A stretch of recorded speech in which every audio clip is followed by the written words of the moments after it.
உங்களை பொறுத்த வரைக்கும் ஈழத்தமிழ் மக்களுடனான அந்த உறவு என்பது எந்த புள்ளியிலே ஆரம்பிக்கும்? உலகமெங்கும் எல்லா நாடுகளிலும் மொழி இருக்குது, தமிழ் இருக்கிறது. ஆனால் தமிழுக்குன்னு ஒரு நாடு இல்லை. இந்த காலம் கைகூடி இருக்கின்ற ஒரு நல்ல காலம். இந்த காலத்திலே நாங்கள் அடைய வேண்டியவற்றை அடையாவிட்டால் எந்த காலத்திலும் அடைய முடியாது என்கிற ஒரு கருத்தை நீங்கள் ஆணித்தரமாக பதிவு செய்திருந்தீர்கள். ரஜினிகாந்தோடைய படுகொலைக்கு பிறகு அந்த எண்ணமே மக்களிடத்தில் இருப்பதில்லை. இவர்கள் யாரோ எழுத்தமிழர்கள், நாம் யாரோ அப்படின்ற நிலைக்கு போயிட்டாங்க. இன்னைக்கு அந்த யுனெஸ்கோ இப்போ அவங்களுடைய ரிப்போர்ட்டில் சொல்கிறாங்க, இன்னொரு 25 வருஷத்தில் தமிழ் இல்லாமல் போகுது. 2009ஆம் ஆண்டு காலப்பகுதியிலே இன்றைக்கு தமிழ் மக்களுடைய இந்த கையறு நிலைக்கும் அண்டை நாடு உதவி இருக்கிறது என்கிற ஒரு கருத்து மக்கள் மத்தியில் இருக்கிறது. அண்டை நாடுகள் எங்களை பழிவாங்குகிறது என்று சொல்கிறதுக்கு எங்கடையாக்கள் தான் காரணம், அவங்க காரணம் இல்லை. நாங்கள் ஒரு தரப்பின் மீது மட்டும் நாங்கள் பழியை போட்டு விட முடியாது. அரசினுடைய தரப்பிலும் இப்படியான விடயங்கள் இடம்பெற்றிருக்கின்றன. ஆனால் அந்த அரசு படைகளை அமெரிக்கா தடை செய்யுமா என்றால் இல்லை. ஏனென்றால் அது ஒரு இறைமையுள்ள ஒரு நாடு. இப்போ நான் சொன்ன மாதிரி அந்த இப்போ நடக்கிற அரசியல் மாதிரி அப்போ பல இயக்கங்கள் உருவாயிருந்தது. ஏன்னா ஆயுதத்தை எடுத்தால் தாங்கள் தான் வீரர் என்று விளக்கிட்ட காலம்.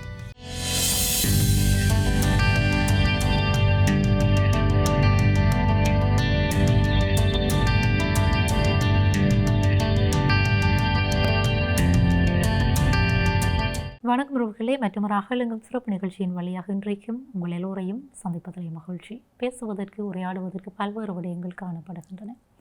தாய் நிலத்திலே தமிழ் மக்களுடைய இந்த வாழ்க்கை நெறிமுறை என்பது, அல்லது இன்னமொரு வகையிலே நாங்கள் சொல்லப்போனால் இந்த அரசியல் அபிலாசைகளோடு பயணப்படுகின்ற அந்த பயணத்தினுடைய நிலை என்பது இன்றைக்கு கேள்விக்குறியாக மாறியிருக்கின்ற ஒரு காலப்பகுதி என்றுதான் எல்லோரும் குறிப்பிட்டு கொண்டிருக்கிறார்கள். இப்படி இருக்கிற போது நாங்கள் பயணப்பட வேண்டிய தூரம் அப்படி இருக்கிறது, என்ன விடயங்களை ஆற்ற வேண்டி இருக்கிறது, யார் யாரெல்லாம் அவங்களோடு இணைய வேண்டி இருக்கிறது, எப்படி நாங்கள் ஒன்றிணைய வேண்டி இருக்கிறது, இப்படியெல்லாம் பல்வேறு வினாக்களுக்கு விடையை தேட வேண்டியவர்களாக நாங்கள் ஒவ்வொருவரும் இருந்து கொண்டிருக்கிறோம். இப்படியான ஒரு காலப்பகுதியில் முக்கியமான ஒரு விருந்தாளியோடு தான் இன்றைக்கு நாங்கள் சந்திக்க போகிறோம். புதுச்சேரியிலிருந்து யாழ்ப்பாணத்திற்கு வருகை தந்திருக்கின்ற பேராசிரியர் பாஞ்ச் ராமலிங்கம் அவர்களை தான் இன்றைக்கு நாங்கள் நிகழ்ச்சிக்காக அழைத்து வந்திருக்கிறோம். அவரோடு உரையாடுவதன் வாயிலாக எவ்வாறு இன்றைக்கு இந்த நேர்காணலை நாங்கள் நிகழ்த்துகிறோம் என்கிற விடயம் தொடக்கம் இன்னும் பல்வேறு விடயங்களை உரையாடலாம் என்கிற நம்பிக்கையோடு அவரை நிகழ்ச்சிக்கு வரவேற்கலாம். வணக்கம். வணக்கம்மா. வணக்கம். உங்களை நாங்கள் அன்போடு நிகழ்ச்சிக்கு வரவேற்றுக் கொண்டு மகிழ்ச்சி. இந்த நேர்காணலுக்கு முன்பாக உரையாடுகிற போது நீங்கள் குறிப்பிட்டிருந்தீர்கள், கிட்டத்தட்ட 4 தரம் இந்த நிலத்திற்கு நீங்கள் வருகை தந்திருக்கிறீர்கள் என்று. இந்த நிலத்தோடான உங்களுடைய அந்த தொடர்பு என்பது நாங்கள் அடிக்கடி குறிப்பிடுவதை போன்று அந்த தொப்புள் கொடி உறவுகள் என்பதை நிரூபிக்கின்ற விடயமாகத்தான் இருக்கிறது. ஏதோ ஒரு சந்தர்ப்பத்திற்காக, ஏதோ ஒரு காரணத்திற்காக இங்கே நீங்கள் வந்து செல்லுகிறீர்கள், இன்றைக்கும் வந்திருக்கிறீர்கள். எப்படி உணர்கிறீர்கள்? எப்படி இருக்கிறது உங்களுடைய உணர்வுகள்? இது நாங்கள் தாயகத்தில் இருந்தாலும் கூட இதுதான் நம்ம தாயகம் போன்ற ஒரு உணர்வு. அப்போ நான் முதல் முறையாக யாழ்ப்பாணம் செல்ல இருக்கிறோம் என்று நண்பர், ஒரு கவிஞர் முகவை முத்துன்னு, அப்போ நாங்கள் இப்படி யாழ்ப்பாணம் போகிறோம் அப்படின்னா அவர்கிட்ட சொன்னார், எனக்கு ஒரு பொருள் தேவை, யாழ்ப்பாணத்துலேருந்து நீங்கள் எடுத்து வர முடியுமா? சொல்லுங்கள் அப்படின்னு. ஒரு பிடி மண் எடுத்துகிட்டு வாங்க, வீரத்தினுடைய விளைநிலம் அது, அதை பூஜிக்கணும் நாம், ஏன்னா நான் வரக்கூடிய சூழ்நிலை இல்லை, நீங்கள் எடுத்து வாங்க அப்படின்ட்டு. அதே போல் இங்கேருந்து எடுத்துகிட்டு போகணும். அப்போ அதை நாங்கள் ஒரு பாதுகாப்பாக வச்சுருக்கிறோம். அது பாருங்கள், இந்த தமிழர்களுடைய அந்த வீரம், அந்த மொழியினுடைய பற்று. நீங்கள் இப்போ அந்த மொரிஷியஸுக்கு போனால் எல்லா தமிழ் வீடுகள்லேயும் ஒரு சின்ன கல் வச்சுருப்பாங்க. ஏன்னா அந்த 17-18ஆம் நூற்றாண்டுகளில் போனவங்களாம் கையில் எதுவும் எடுத்துகிட்டு போக முடியல, எல்லாம் ஒரு கல் எடுத்துகிட்டு போய் அதையே வழிபடக்கூடிய இதுவாக வச்சுருக்காங்க. அந்த கல்லெல்லாம் இப்போ 4-5 தலைமுறைகள் தாண்டி இப்போ அதை அருங்காட்சியகத்தில் வைக்கக்கூடிய அளவுக்கு அது மாறி இருக்குது. அதுபோல் இந்த யாழ்ப்பாணம் ஒரு நல்ல வீரத்தினுடைய விளைநிலம், இந்த மொழியை காப்பதற்கான ஒரு நாடாக தான் நாங்கள் அதை பார்க்குறோம். எல்லா நிலைகளிலுமே இன்றைக்கி உலகம் பூரா இந்த மொழி நிற்குது அப்படின்னா அதில் நமது இலங்கை தமிழர்களுடைய பங்களிப்பு மிக அதிகம். இன்றைக்கி இருக்கிற வலைதளங்களில் எதை தட்டினாலும் வர அந்த மொழி நடை நம்ம யாழ்ப்பாண மொழி நடை. அப்போ இங்கே இருக்கக்கூடிய பங்களிப்பு அதிகம். இந்தியாவில், தமிழ்நாட்டில், புதுச்சேரியில் இருக்கிறவங்கெல்லாம் பல நாடுகளில் இருக்கிறாங்க. குறிப்பாக நான் இருக்கிற பகுதி புதுச்சேரி. புதுச்சேரியிலேருந்து அந்த பிரெஞ்சியர் ஆட்சி பண்ண பகுதி. புதுச்சேரியிலேருந்து ஃப்ரான்ஸுக்கு போனவங்க, ஃப்ரான்ஸில் இருக்கிறவங்க, குடியுரிமை பெற்றவங்க, இப்படி இருந்தாலும் கூட அந்த மொழிக்காக அவ்வளோ முக்கியத்துவம் கொடுத்தவர்களாக இல்லை. அந்த வகையில் ஒரு பெரிய பாராட்டு. இங்கே வந்தால் அது ஒரு மனநிறைவு. இந்த தமிழர்களை சந்திக்கும் போதும் இவர்களோடு உறவாடும் போதும் நமக்கு ஒரு அந்த உள்ளுணர்வு, இந்த மொழியை எடுத்து செல்வதற்கு ஒரு இடம் இருக்கிறது. இன்றைக்கி தமிழகத்திலேயே நம்ம அந்த மொழியை விட்டுக்கிட்டு இருக்கிறோம். குறிப்பாக புதுச்சேரியில் இப்போ பள்ளிகளில் தமிழே இல்லை. அதுக்கெல்லாம் நம்ம போராட வேண்டிய சூழ்நிலை வந்திருக்கு. புதுச்சேரியில் தனியார் பள்ளிகள், இந்த ஆங்கில அரசு பள்ளிகள்னால் தனியார் பள்ளிகளில் படிக்கிற பிள்ளைகளுக்கெல்லாம் வேலை வாய்ப்பு கிடைக்குது, அரசு பள்ளியில் படித்தா வேலை இல்லையே அப்படின்ற சூழ்நிலையில் அரசாங்கம் என்ன செய்து, இதையும் நாம் தனியார் பள்ளிக்கு ஈடாக இந்த பாடத்திட்டங்களை கொண்டு வரணும்னு சிபிஎஸ்சி இன்ட்ரடியூஸ் பண்ணிட்டாங்க. அதனுடைய விளைவு தமிழ் இல்லாமல் போயிடுச்சு இன்றைக்கி பள்ளிகளில். இப்போ அதை நாம் இப்போ போராடி பெற வேண்டிய சூழ்நிலை இருக்குது. இதெல்லாம் பார்க்கும்போது இங்கே தெருக்களில் போகும்போதும் இந்த தமிழ் சொற்களை பயன்படுத்துறது. நேற்றுக்கு ஒரு கலைக்கூடத்துக்கு போனோம், ஒவ்வொரு அரங்குக்கும் தமிழ் சொல்லால் பேர் வைத்திருக்கிறது. அதெல்லாம் ரொம்ப ஒரு பெருமைப்படக்கூடிய விஷயம். நமக்கும் தமிழ் ஒரு இடத்துல வாழ்ந்துக்கிட்டு இருக்குது. அதுக்கு நாமும் இணைந்து அவர்களோடு செயல்படணும் என்ற ஒரு ஊக்கம் இருக்குது. நிச்சயமாக அந்த மொழி என்கிற அந்த புள்ளியிலே அந்த புரிதலோடு அந்த மொழி உங்களையும் எங்களையும் இணைக்கிறது. அந்த மொழியின் வழியாக இணைக்கப்பட்ட உறவு. அது மட்டுமல்ல, சொல்லுவார்கள் குமரிக்கண்டத்தினுடைய தொடர்ச்சி தான் இந்த தொடர் நிலப்பரப்புகளும் இந்த கலாச்சாரமும் பண்பாடும் மொழி ஆளுமையும் இப்படியாக அது பயணப்படுகின்ற ஒரு விடயமாக இருக்கிறது. உங்களை பொறுத்த வரைக்கும் ஈழத்தமிழ் மக்களுடனான அந்த உறவு என்பது எந்த புள்ளியிலே ஆரம்பித்தது? எப்படி இந்த உறவு நிலைகள் பலப்பட்டன? இது அந்த பள்ளி பருவம், கல்லூரி, இதெல்லாம் தமிழ் இலக்கிய ஆர்வம் தான். அப்போ நான் பள்ளி பருவம் முடித்து இந்த புகுமுக வகுப்பு பியூசி செல்லும் தருவாயில் இந்த புதுச்சேரி நகரத்தில் இருக்கிறவர்களோட பழகும் வாய்ப்பு கிடைக்கும்போது, அப்போ இந்த 79ஆம் ஆண்டில் நல்ல அமிர்தலிங்கம் அவர்கள் இங்கே நாடாளுமன்ற எதிர்க்கட்சி தலைவராக சென்னைக்கு சென்னையிலிருந்து புதுவைக்கு அழைத்து வருகிறார்கள். அந்த சந்தர்ப்பங்களிலே அவர்கள் பார்க்கக்கூடிய ஒரு வாய்ப்பு. அதன் தொடர்ச்சியாக 80களிலே தமிழீழ நட்புறவு கழகம் என்று உருவாக்கினோம். அதிலே நான் முதலில் துணை செயலாளராகவும் பிறகு செயலாளராகவும் இருந்து பணியாற்றினேன். 80களில் இந்த ஈழப் போராட்டத்தை பற்றி நமது ஐயா அமிர்தலிங்கம் அவர்களும் மாவை சேனாதிராஜா அவர்களும் பல முறை புதுச்சேரிக்கு வருகை தந்து பல கிராமங்களுக்கெல்லாம் இந்த செய்தி எடுத்து சென்று, புதுச்சேரி மட்டுமல்லாமல் காரைக்காலுக்கெல்லாம் இரவெல்லாம் பயணித்து இதை எடுத்து செல்வாங்க, மக்களிடத்திலே சென்றது.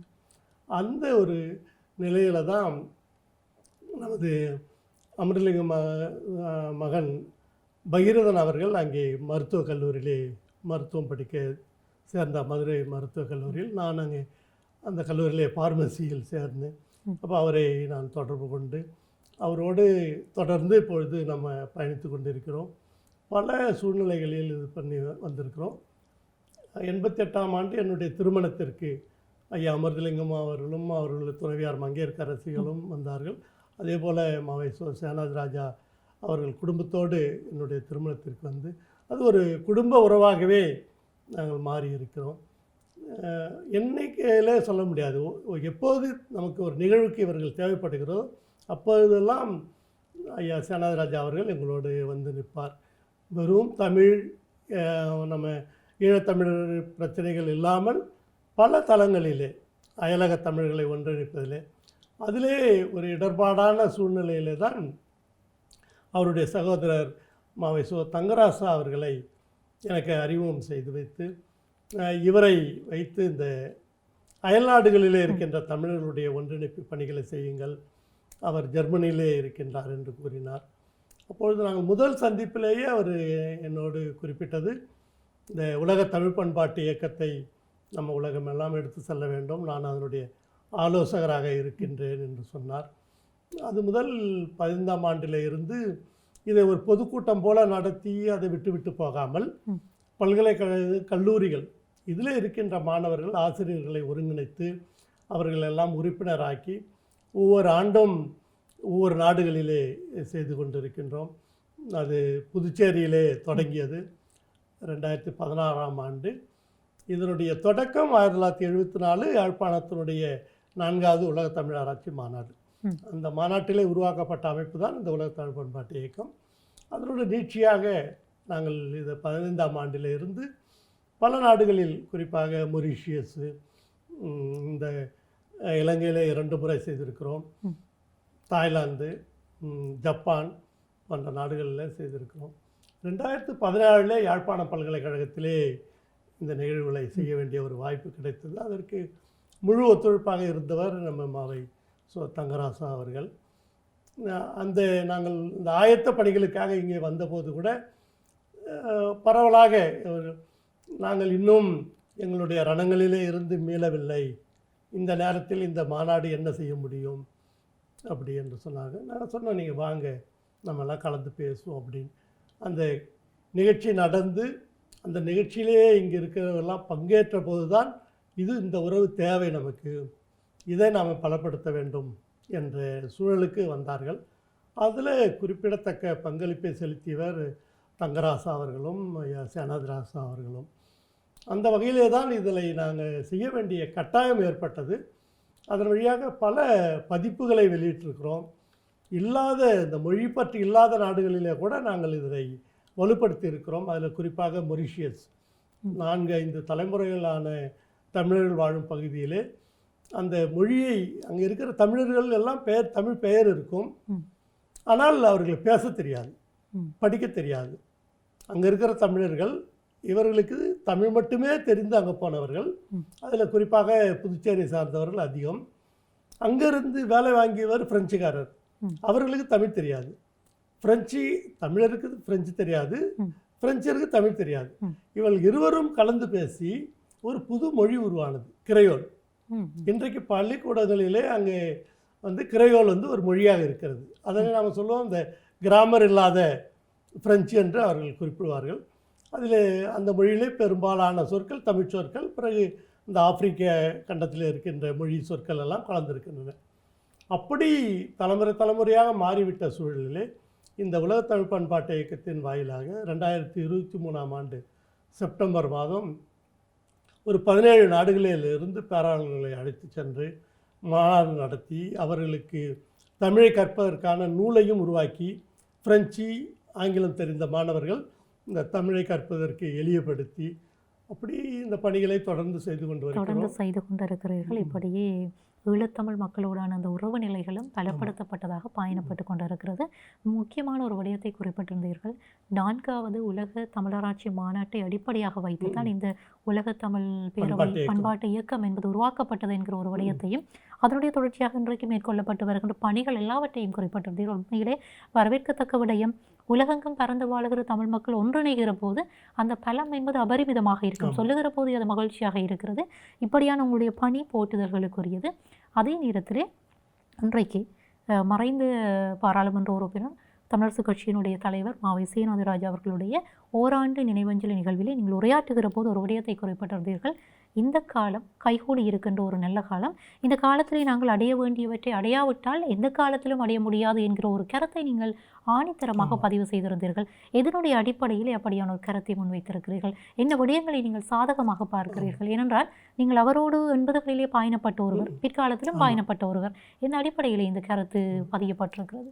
இந்த காலத்துடைய வரலாற்று ரீதியாக நம்ம ஒவ்வொரு காலகட்டத்திலும் இந்த போராட்டங்கள் நடந்து கொண்டு இருக்குது. தந்தை செல்வா காலமாக இருந்தாலும், அமிர்தலிங்கம் காலமாக இருந்தாலும், சேனாதிராஜா காலம் என்பது நாம் கைகூடாக பார்க்கக்கூடிய விஷயங்கள். அவர் பலமுறை இந்தியாவுக்கு வந்தபோது இந்திய அரசினுடைய அனுசரணையில்தான் இதெல்லாம் நடத்த முடியும், நடைபெற முடியும் என்று நம்பினார்கள்.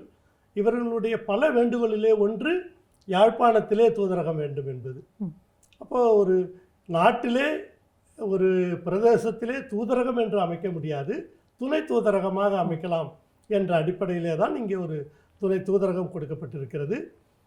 இதற்கெல்லாம் அடிப்படையிலே இந்திய அரசினுடைய தேவை நமக்கு மிக பயனளிக்கக்கூடியதாக இருக்கிறது.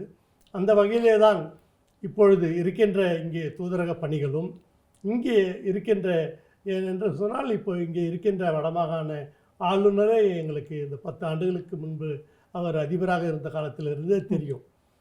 அவர்களெல்லாம் அந்த நீதியின் நேர்மை, நீதியை மட்டும் அளிப்பவர்கள் அல்ல, அதிலேயே ஒரு நேர்மையை அளிக்கக்கூடிய வல்லமை பெற்றவர்கள். இந்த கால சூழலிலே இன்னைக்கு இந்த நாடுகளிடையே முரண்பாடுகள் மிகுதியாக இருக்கின்றன. ஒருவர் ஒரு சார்பில் இருப்பார் என்பதற்கு எந்த உத்தரவாதமும் இல்லை. அவர்களுடைய தேவைக்கு தகுந்தவாறு மாறக்கூடிய சூழல் இருக்கிறது. இப்போ யாழ்ப்பாணம் இங்கே இருக்கின்ற ஒரு தேசிய இனம், இதற்கு யார் பாதுகாப்பு அளிப்பார்கள் என்று சொன்னால் நமக்கு பக்கத்திலே இருக்கின்ற இந்தியா தான். அந்த பணியிலே இப்பொழுது இருக்கின்ற பாரத பிரதமர் நரேந்திர மோடி அவர்கள் இதனை நன்கு உணர்ந்திருக்கின்றார். எனவே அவர்களுடைய ஊடாக இதனை செய்து எடுப்பது தான் நம்முடைய புத்திசாலித்தனமாக இருக்க முடியும். இதில் முரண்பாடுகள் கட்சிகளுக்கெல்லாம் அப்பாற்பட்டு ஒரு இனம் காக்கப்பட வேண்டும், அவர்களுடைய வாழ்வாதாரங்கள் நிலைநிறுத்தப்பட வேண்டும். அதற்கு எதை செய்ய முடியும் என்றால் ஒற்றுமை நம்மிடத்தில் அவசியம். அரசியலுக்கு அப்பாற்பட்டு, கட்சிகளுக்கு அப்பாற்பட்டு இவர்களெல்லாம் ஒன்றிணைந்து ஒரே குரல் அதை செய்து தருவார்களே ஆனால் அவர்கள் நினைப்பது நிச்சயமாக நிறைவேறும். அதுதான் நாங்கள் வலிந்து குறிப்பிடுகிறோம். யாரை நாங்கள் சந்தித்தாலும் அவர்கள் அரசியலுக்கு அப்பாற்பட்டவர்களாக இருந்தாலும் அரசியல்வாதிகளாக இருந்தாலும் ஏதாவது ஒரு மையப்புள்ளியிலே அவர்கள் ஒன்றிணைய வேண்டும். அந்த ஒரு வார்த்தையின் மூலமாகத்தான் நம்ம இந்திய அரசை நாம் விரும்பியபடி கை கொள்ள முடியும். அதனாலே தான் இந்த இந்திய இலங்கை ஒப்பந்தம்தான் அதற்கு ஒரு மாற்று வழியாக இருக்க முடியும். அதற்கு நாம் ஒன்றுபட்டு நிற்க வேண்டியது அவசியமானதாகும். அதற்கான சாத்தியப்பாடுகள் இருக்கிறதா? சாத்தியப்பாடுகளை உருவாக்க வேண்டும். எப்படி? இப்போது 87 உருவாக்கப்பட்ட ஒப்பந்தம் இன்றைக்கி பாருங்கள் எவ்வளோ 40 வருடம் வந்துடுச்சு. இப்போது 40 வருடத்தில் எவ்வளோ மாற்றங்கள் மாறி இருக்குது பாருங்கள். இன்றைக்கு இங்கிருந்து அயல்நாடுகளுக்கு பணிகளுக்கு சென்ற குழந்தைகளுக்கு இப்போ வளர்ந்துருக்கிறவர்களுக்கு மொழி தெரியாது. அவர்கள் மொழியை வீட்டுகளை பேசுகிறார்கள். மொழிக்காக ஒரு நாடு இருக்குதுன்றதெல்லாம் இப்போ அவங்களுக்கு உணர அந்த கால சூழல் மாறிடுச்சு. இன்றைக்கி அவர்களெல்லாம் பொருளாதாரத்தை மையமாக மட்டும் போயிட்டுருக்காங்க. அந்த இளைஞர்களெல்லாம் இப்போ நாம் போய் கொண்டு வந்து மொழிக்காக ஒரு நாடு போராட்டம் இதெல்லாம் செய்ய முடியாது. இப்போ நாம் எல்லாமே பொருளாதாரத்தில் மேலே வந்து இதன் மூலமாக ஒரு நிர்பந்தத்தை நாம் உருவாக்க வேண்டியவர்களாக இருக்கிறோம். அந்த நிர்பந்தம் ஒரு நெருக்கடியாக இருக்கக்கூடாது. இப்போ நமக்கு அண்மையிலே நமக்கு இருக்கின்ற ஒரு வாய்ப்பு தமிழ்நாட்டை மையப்படுத்தி இன்றைக்கி உங்களுக்கு தெரியும், அங்கே இருக்கின்ற லட்சத்துக்கும் மேற்பட்ட அகதிகளுக்கு இப்போ இருக்கிற அரசாங்கம் செய்ய முடியாத சேவைகள்லாம் இப்போ செய்து கொடுத்து கொண்டு இருக்கின்றார்கள். அவர்களையும் தம்முடைய சகோதரர்களாக பாவித்து அவர்களுக்கு தேவையான உதவிகளை எல்லாம் செய்து கொண்டு இருக்கின்றார்கள். தமிழ்நாடு அரசே எல்லாம் செய்ய முடியாது, ஏன்னா அவர்கள் இந்திய அரசை சார்ந்து தான் செய்ய வேண்டியதாக இருக்கும். அந்த சூழ்நிலையில் நாம் ஒன்றுபட்டு இதனை செய்ய வேண்டும், வேறுபட்டு செய்ய முடியாது. தொடர்ச்சியாக ஒரு குற்றச்சாட்டு பொதுவெளியில் முன்வைக்கப்பட்டு வருகிறது. திபெத்தில் இருந்து இந்தியாவிற்கு அகதிகளாக, நாங்கள் அகதிகள் என்று குறிப்பிட முடியாது, தஞ்சம் கோரி வந்த மக்களுக்கும் குடியுரிமை வழங்கப்படுகிறது. ஏனி அண்டை நாடுகளில் இருந்து வந்த மக்களுக்கும் குடியுரிமை வழங்கப்படுகிறது. ஆனால் ஈழத்தில் இருந்து அங்கு தாய் வீடு என்று நினைத்து கொண்டு சென்று எங்களுடைய மக்களுக்கு மாற்றான் தாய் பிள்ளைகளை போல நடத்துகின்ற ஒரு நிலை காணப்படுகிறது என்கிற ஒரு கருத்து நிலைப்பாடும் பரவலாக பேசப்படுகிறது. அதில் ஒரு அரசியல் ரீதியாகவும் அதை கேட்டுட்டு இருக்காங்க. 2015க்கு முன்னாடி அங்கே போனவங்களுக்கு அந்த உரிமைகள் இப்போ வழங்கப்பட்டிருக்கு. அதுக்கு ஜியோ பாஸ் பண்ணியிருக்காங்க.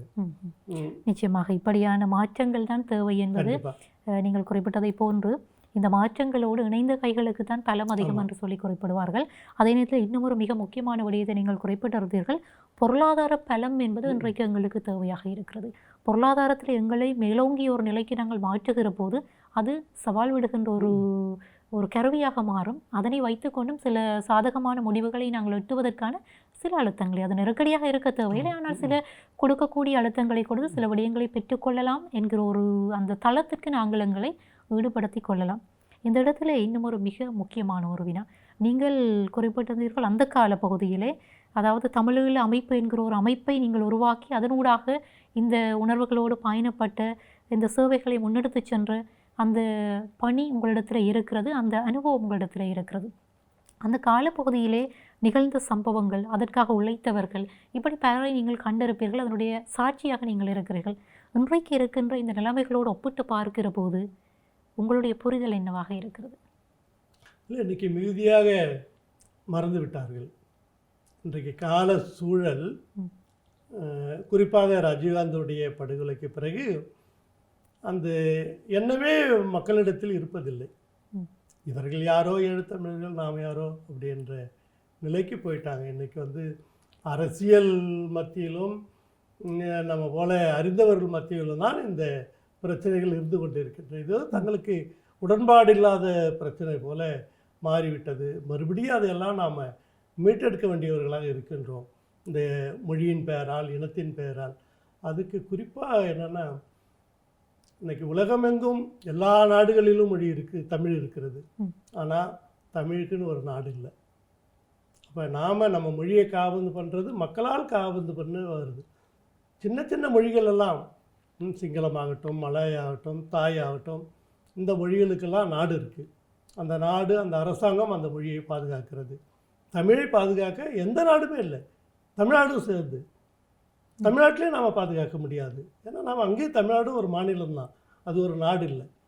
அப்போது இது ஒரு பெரிய இடர்பாடான விஷயம். ஒரு தேசிய இனம் இன்றைக்கு நமக்கு ஒரு வாழ்வாதாரம் இல்லாமல் இருக்குது. அதாவது அந்த யுனெஸ்கோ இப்போ அவங்களுடைய ரிப்போர்ட்டில் சொல்கிறாங்க, இன்னொரு 25 வருஷத்தில் தமிழ் இல்லாமல் போகுன்னு. நிச்சயமாக அது 2500 ஆண்டு ஆனாலும் தமிழ் இல்லாமல் போகாது. அவர்கள் இந்த அறிவியல் அணுகுமுறைகள், இன்றைக்கு இருக்கின்ற சோஷியல் மீடியா தாக்கம், இந்த தகவல் தொழில்நுட்பங்கள், இதை வச்சு அவங்க சொல்கிறாங்க அது சாத்தியமில்லாத வருது. இருந்தாலும் நாம் அதற்கான முன்னெடுப்புகளை செய்ய வேண்டியவர்களாக இருக்கின்றோம். அதற்கு இந்தியாவினுடைய துணை நமக்கு தேவைப்படுகிறது. அதுவும் ஒரு வல்லமை வாய்ந்த பாரத பிரதமர் நரேந்திர மோடி போன்றவர்களுடைய அனுசரணையும் ஆதரவும் நமக்கு மிக அவசியம். எனவே தான் இந்த காலப்பகுதியிலே அதை செய்து கொள்வது சாத்தியமானது. ஏன்னா அடுத்தடுத்து எப்படி இருக்கும் என்பதை நம்மால் அனுமானிக்க முடியாது. ஆனால் இந்த சூழல் நன்றாக இருக்குது. அதனால் நாம் அதை எட்டி பிடிக்க வேண்டுமானால் நம்முடைய ஒரு ஒற்றுமை வேண்டும். அது எந்த ரூபத்தில் வந்தாலும் சரி, அது அரசியல் ரூபம் இருந்தாலும் சரி, மொழியின் பால் வந்தாலும் சரி, இல்லை நீங்கள் சொல்வது உள்ள பொருளாதார ரீதியாக ஒன்றிணைந்து வந்தாலும் சரி, ஏதாவது ஒரு ஒற்றுமையை நாம் நிலைப்படுத்தி அதன் வழியாகத்தான் இதை வென்றெடுக்க வேண்டும். நிச்சயமாக நீங்கள் குறிப்பிட்ட ஒரு கருத்தில் ஒரு விடயத்தை குறிப்பிட்டிருந்தீர்கள்.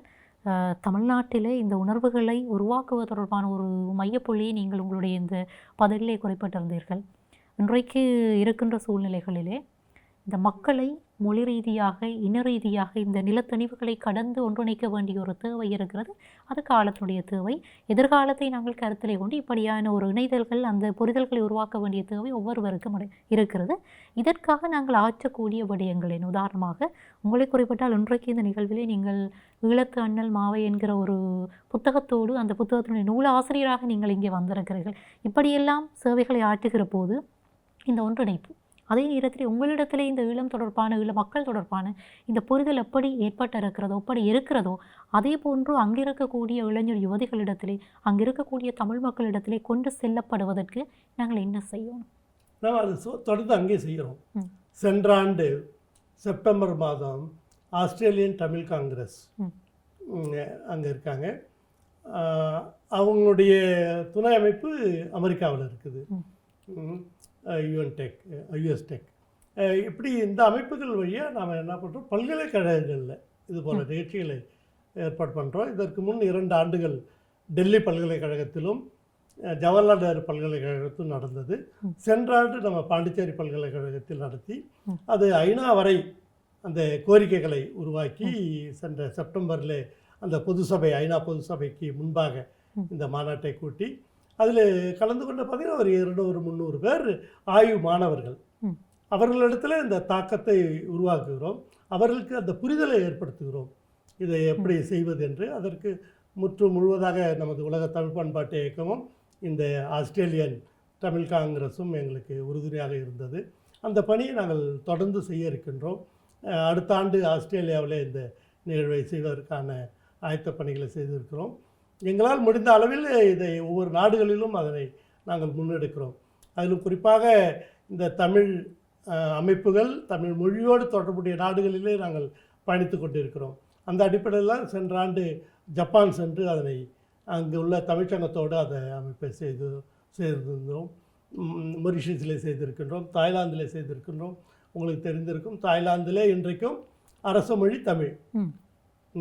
அங்கே தமிழ் பேசுபவர்கள் குறைவாக இருந்தாலும் கூட அங்கே அரசாங்கத்திலே நடக்கின்ற அனைத்து சடங்குகளும் அந்த அரசர் பதவியேற்பதிலிருந்து அங்கத்திய முறைகள் எல்லாம் தூய தமிழிலே நடந்து கொண்டிருக்கிறது.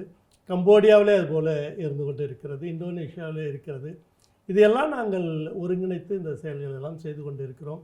இதன் வழியாகத்தான் நாம் பலப்படுத்திக் கொள்ள முடியும். நிச்சயமாக வரவேற்கத்தக்க பல்வேறு விடயங்களை நாங்கள் உரையாடி கொண்டிருக்கிறோம்.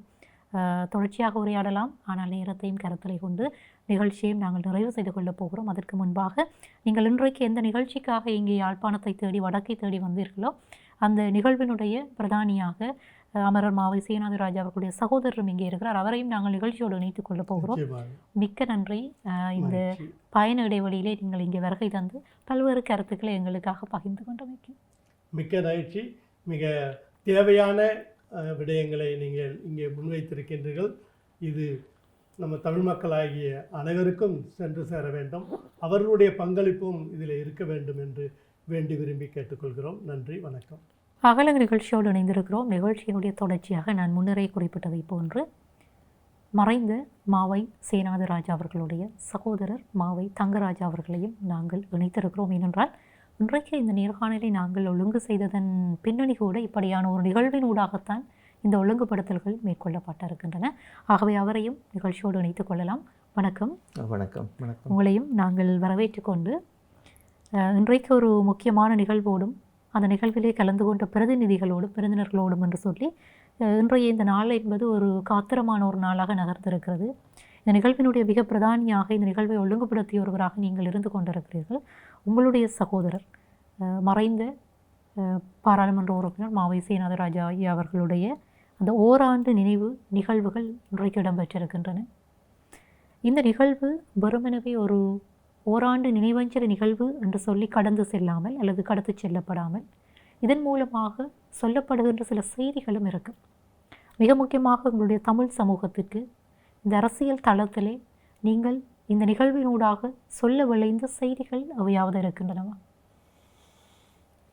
அரசியல், நான் நீண்ட காலமாக அரசியலிருந்து இல்லாமல் போயிட்டேன். என்றாலும் அண்ணா இங்கே அரசியலில் இருந்தபடியால் அவரோடு கொஞ்சம் இணைய வேண்டிய சந்தர்ப்பம் சூழ்நிலை உருவாகியிருந்தது. அண்ணா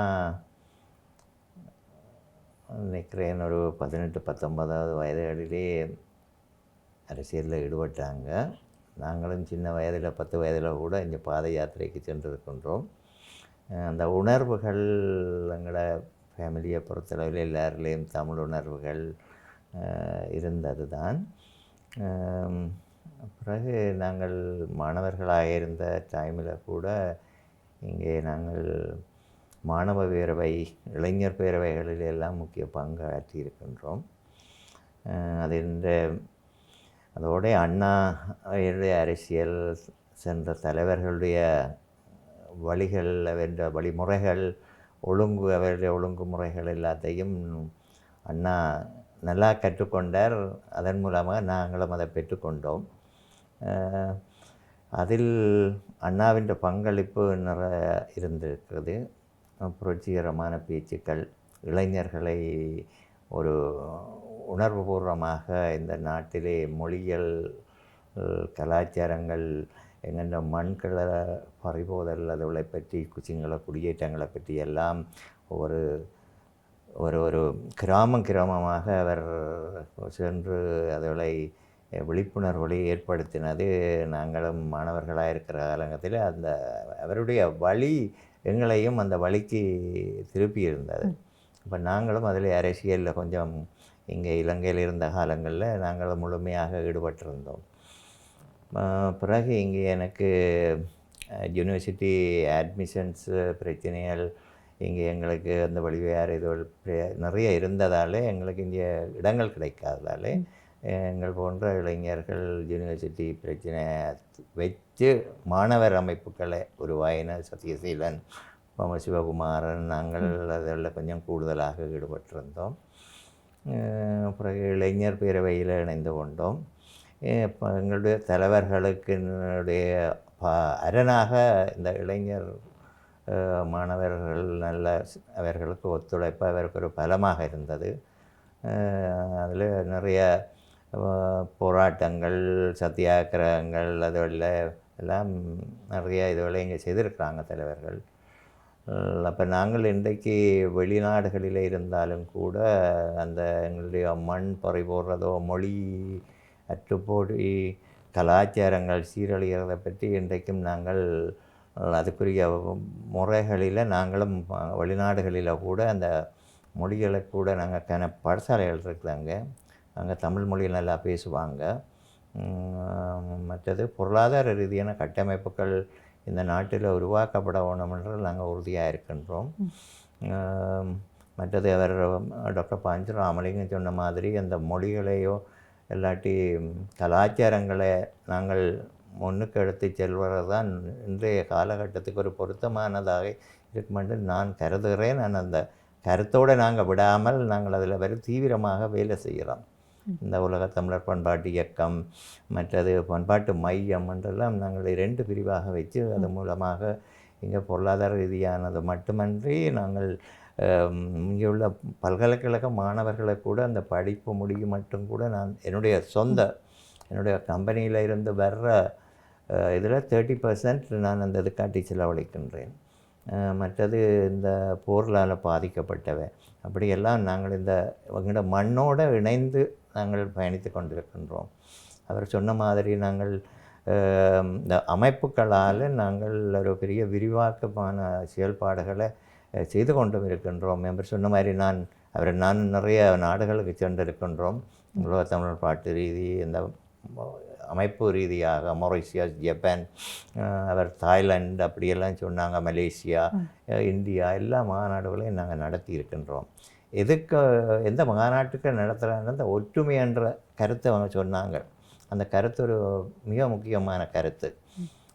ஆகையாலே அந்த தமிழ் மக்கள் நாங்கள் ஒற்றுமையாக இருந்தால் தான் ஒரு இலக்கை அடைய முடியும். அந்த இலக்கோடு நாங்கள் பயணிக்க வேணுமென்று இங்கே நாங்கள் அரசியல்வாதிகளோட இன்றைய அரசியல் நிலை ஒரு சரியான ஒரு பாரதூரமான ஒரு விளைவுகளை ஏற்படுத்தி கொண்டிருக்கிறது. ஒரு சரியான தலைமை இல்லை, ஒரு சரியான கட்சி இல்லை. அதே இன்றைக்கு மாவை சீனாதராஜான்ற ஒரு ஆள் இங்கே ஒரு தலைவராக இருந்தார். அவர் எப்படி வழி நடத்தி சென்றார், தந்தை செல்வாவின்ற ஜனநாயக வழி போராட்டங்களை எல்லாம் அவர் எப்படி பின்பற்றினார் என்று அந்த பின்னணிகள் எப்படி உருவானதுன்றது கூட இப்போ இருக்கிற அரசியல் தலைமைகளுக்கு ஒரு நாகரிகம் கூட இல்லாத அளவில் நடந்து கொள்வது எங்களுக்கு சரியான கவலை. அப்போ அவருடைய பயணம்ன்றது நாங்கள் அவரை பார்த்து பழக வேண்டிய நிலை. நாங்களும் அவர்கிட்ட பார்த்து பழகியிருக்கிறோம். அமிர்தலிங்கம் அண்ணா, நவரத்னம், தந்தை செல்வா எல்லோருடைய நாங்கள் அவருடைய வழிநடத்தலில் வளர்ந்து நாங்கள் அந்த பண்புகள் இன்றைக்கு இல்லாமல் போய்விட்டது, ஒற்றுமை இல்லாமல் போய்விட்டது. இப்போ அவர் சொன்ன மாதிரி இப்போ வெளிநாடு, இப்போ நாங்கள் டயஸ்போராதோட வேலை செய்கிறோம். அங்கே இப்போ எங்களோட நாட்டில் இப்படியான இதுவில் நாங்கள் முன்வைக்கும்போது அவங்க கேள்வி கேட்குற கேள்வி இப்போ ஒரு ஈழமாக இருக்கலாம், இல்லாட்டி சமஷ்டி ரீதியிலான ஒரு கட்டமைப்புங்க உருவானால் யார் இதை கொண்டு நடத்துறதுக்கு இருக்கிறாங்களோன்ற ஒரு பெரிய ஒரு கேள்வி எங்கள்கிட்ட வைக்கிறாங்க. அது எங்களுக்கு அதான் நாங்கள் இங்கே ஒற்றுமை என்று அமைப்புகளில் ஒற்றுமை தேவை. நான் நினைக்கிறேன் ஒவ்வொரு ஏரியாவுக்கு ஒரு கட்டமைப்பு, ஒரு அமைப்புகள், கட்சிகள் அதுக்கு ஒவ்வொரு தலைவர் உருவாகிருக்கிறது தான் இன்றைக்கு இந்த நாட்டு அரசியலில் ஒரு சரியான கஷ்டமான ஒரு அரசியல் நிலை இன்றைக்கு நடந்து கொண்டிருக்கின்றது. மற்றது இந்தியாவை பற்றி சொன்னாங்க. இந்தியா இல்லாமல் நாங்கள் இருக்க முடியாது. ஏனென்றால் அயல் நாடு இன்றைக்கு ஒரு வல்லரசு நாடு. இன்றைக்கு எங்களோட தலைவர்மார்கள் போய் மொராஜி தாஸாக இருந்த காலத்தில் தந்தை செல்வாவோட பேசி அந்த நாட்டை எங்களுடைய பக்கம் இழுக்க முடியாமல் இருந்த நேரத்தில் அமிர்தலிங்கம் என்ற ஒரு மனிதனால் இந்திரா காந்தி அவருடைய ஒரு ராஜதந்திர ரீதியான பேச்சுக்கள் அவைகளை எங்களுக்கு ஒரு இலங்கையையும் அதையும் இணைக்கிறதுக்கு இந்த போராட்டங்களை கூட வழிநடத்துறதுக்கு அவை ஒரு முக்கிய தளமாக அமைத்து கொடுத்தது அமிர்தலிங்கம் என்ற தலைவர். ஆனால் இந்த இடத்திலே குறுக்கிடுவதற்கு மன்னிக்க வேண்டும். நீங்கள் குறிப்பிடுவதை போன்று அண்டை நாட்டினுடைய பலம் என்பது எங்களுக்கு தேவை, அதிலே மாற்று கருத்துக்கு இடமில்லை. வரலாற்றினுடைய தொடர்புகளை எல்லாம் நாங்கள் திரும்பி பார்க்க வேண்டியிருக்கிறது. ஓகே. ஆனால் சில குற்றச்சாட்டுகளும் முன்வைக்கப்படுகிறது. 2009ஆம் ஆண்டு காலப்பகுதியிலே இன்றைக்கு தமிழ் மக்களுடைய இந்த கையறு நிலைக்கும் அண்டை நாடு உதவி இருக்கிறது என்கிற ஒரு கருத்து மக்கள் மத்தியிலே இருக்கிறது.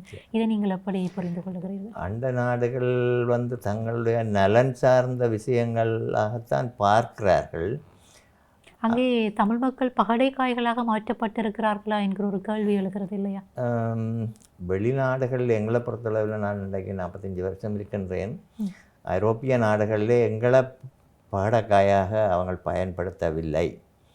ஆனால் இங்கே உள்ள அரசியல் தலைமைகள் அவர்களை எப்படி கையாள வேணுமென்ற அந்த ராஜதந்திர முறைகள் ஒன்று பிழை.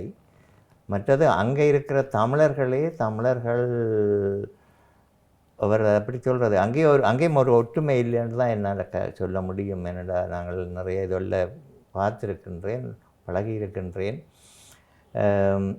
அந்த எப்படி சொல்கிறது என்று சொன்னால் அண்ட நாடுகள் எங்களை பழிவாங்குகிறது என்று சொல்கிறதுக்கு எங்கடையாக்கள் தான் காரணம், அவங்க காரணம் இல்லை. இப்போ 2009க்கு பிறகு கூட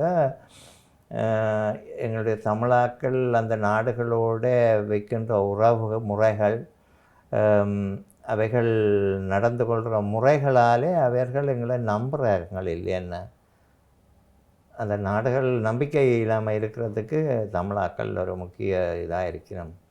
அதைத்தான் என்னால் சொல்ல முடியும். மற்றபடி அவைகள் பகடக்காயாக எங்களை பாவிக்கிறார்கள்ன்றதுக்கு எங்கடையாக்கள்ன்ற பல இனம் என்று தான் சொல்லுவேன்.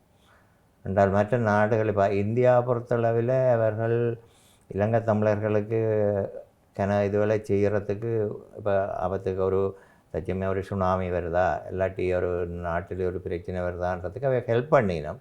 இப்போ அவர்கள் எங்களை சில கசப்பான இங்கே நடந்த சம்பவங்கள் அவர்களுக்கு அது ஒரு இலங்கை இப்போ இந்தியா பொறுத்தளவில் இலங்கையில் நடந்த போர் ஒரு கசப்பான இது.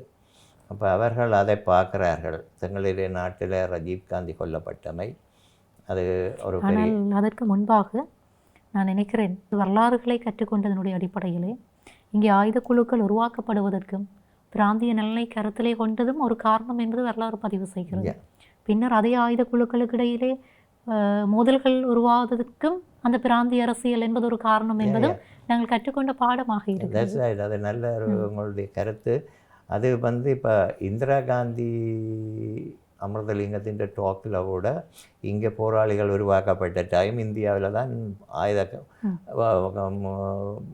இதுகள் ட்ரைனிங்கள் எடுத்தோ இல்லாட்டி அவைகள் ஆயுதங்களை கொடுத்து கூட இந்த நாட்டில் ஈழத்துக்கான ஒரு வரவை இந்திரா காந்தி அரசாங்கத்தில் ஒரு முன்வைக்கப்பட்ட ஒரு இது என்னென்று சொன்னால் ஒவ்வொரு இப்போ நான் சொன்ன மாதிரி அந்த இப்போ நடக்கிற அரசியல் மாதிரி அப்போ பல இயக்கங்கள் உருவாகிருந்தது.